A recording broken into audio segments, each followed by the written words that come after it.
Hey everybody, welcome back to World of Tanks with Hachiman. This is a momentous occasion because this is my first World of Tanks video in a long time with actual commentary.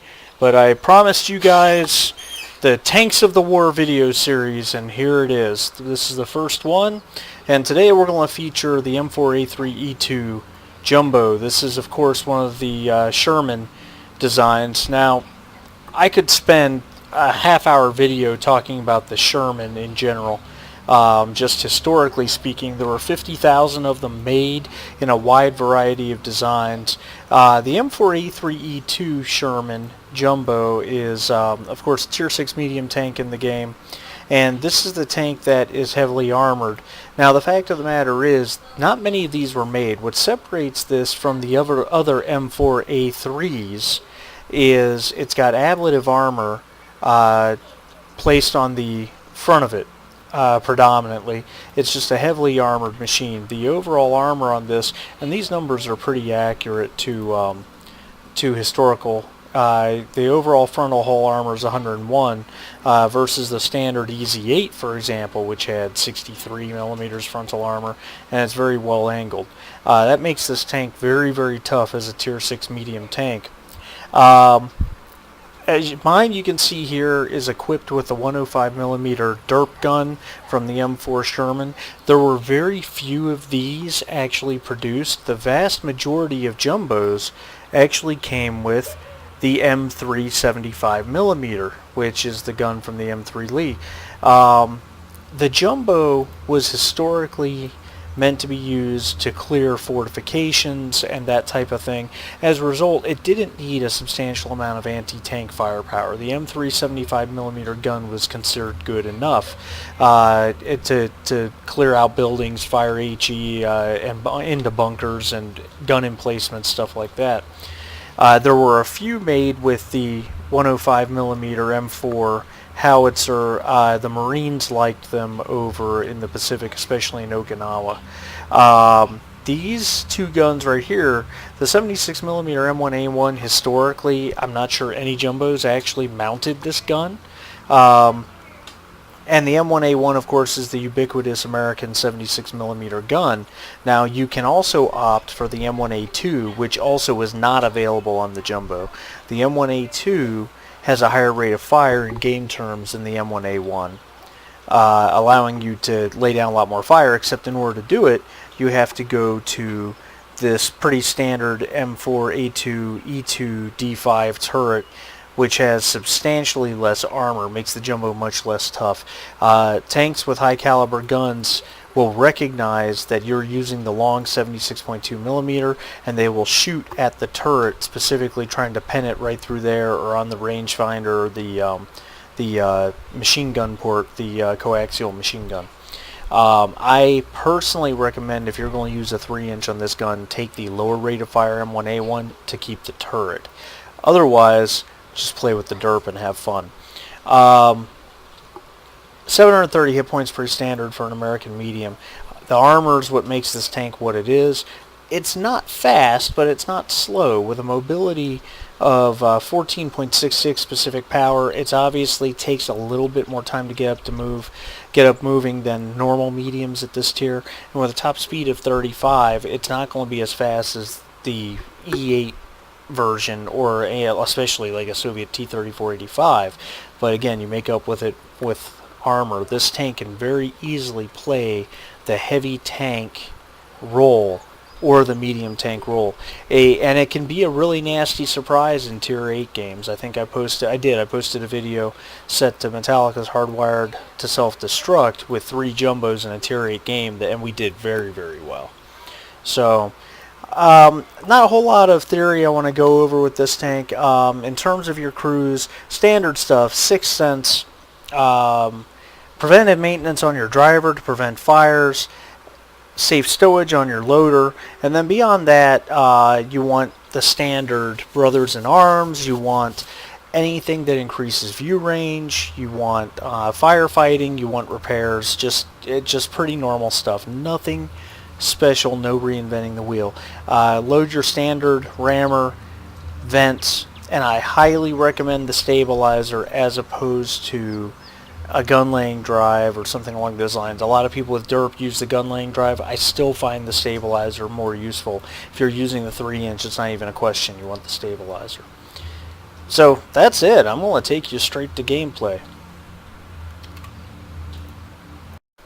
So here we are with some Ace Tanker gameplay in the Jumbo.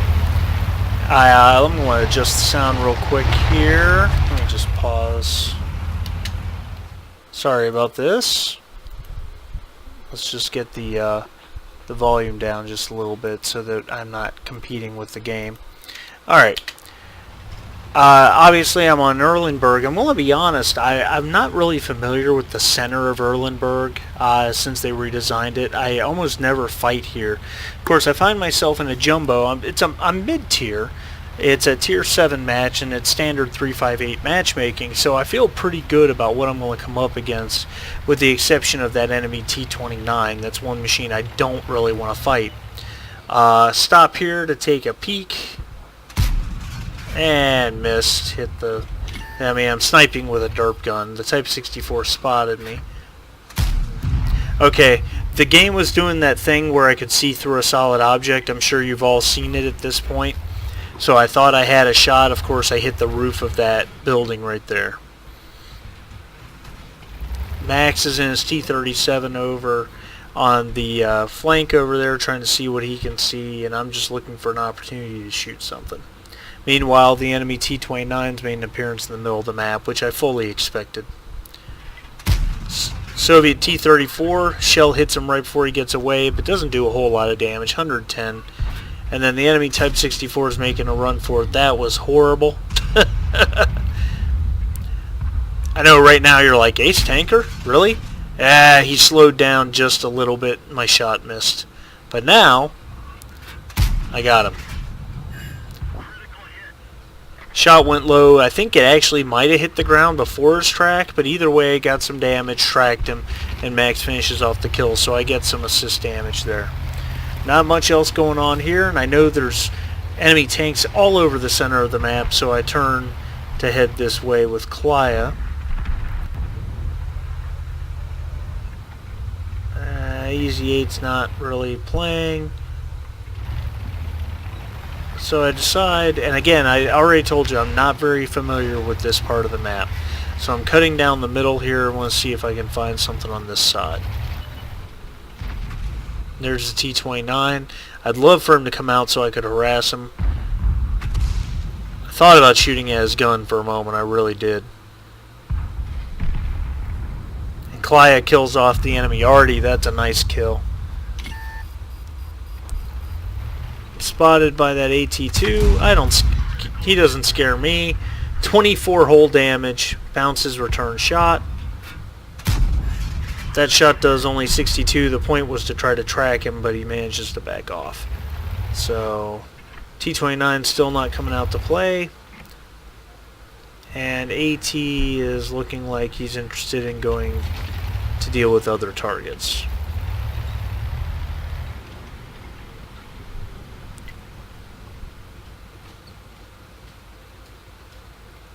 Klaya's kind of holding her own. I'm like, is this AT-2 really just going to drive out in front of me knowing I'm here?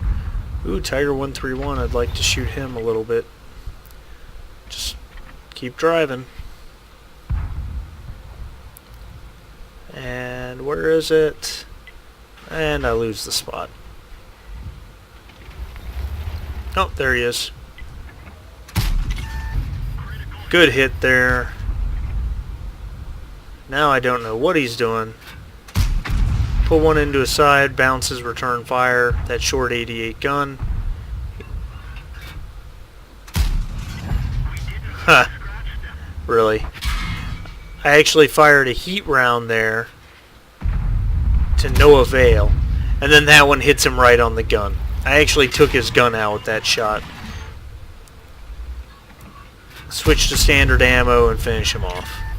I was trying to be cute, do a whole lot of damage with a premium round. It just wasn't going to happen. Bounce a shot from the AT-2. Do nothing but critical damage to him. Took his track off probably. I'm just going to whittle him down to size. I'm trying to get more damage by hitting him on the hatch. Get a good one there. Bounce something, I think, from the T-29. And finish him off. Team's up 8-6, but I'm running out of friendly tanks in the middle of the map, and we got flanked by a T-34.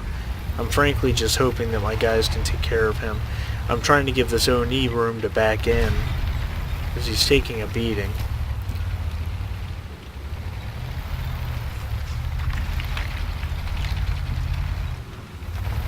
Alright, there's the T-29. Pretty comfortable that it's safe for me to move in from this side. I don't really want to go toe-to-toe with a T-29, but I can give him a nasty surprise. Until that T-34 shows up. Put one into his turret. T-29 comes around and misses, takes a hit from Max for doing it. This T-34 is no match. Oh, hit the rocks and missed my shot. That was just a massive screw-up on my part. T-34 is firing HE now, it sounds like, just trying to do any damage to me. I think I'm perplexing this T-29 a little bit. He knows he can't afford to leave me, so he's trying to run. Takes some damage from the T-34 that time, but there's nothing he can do now. Alright, finish him off.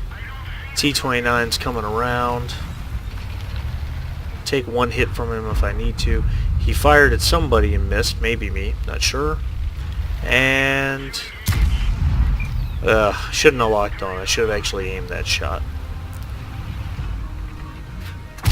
There's a full pen. That's a good one right there. And of course he pens me at that range. He's going to. I get one more on him. I was hoping for a pen. I don't get it. And then that happens.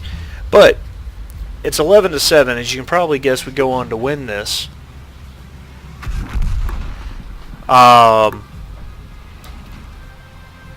Max is running around doing his thing. He actually hits a moment here where he lags out and just spins and ends up dying. But the simple fact is, we win the game.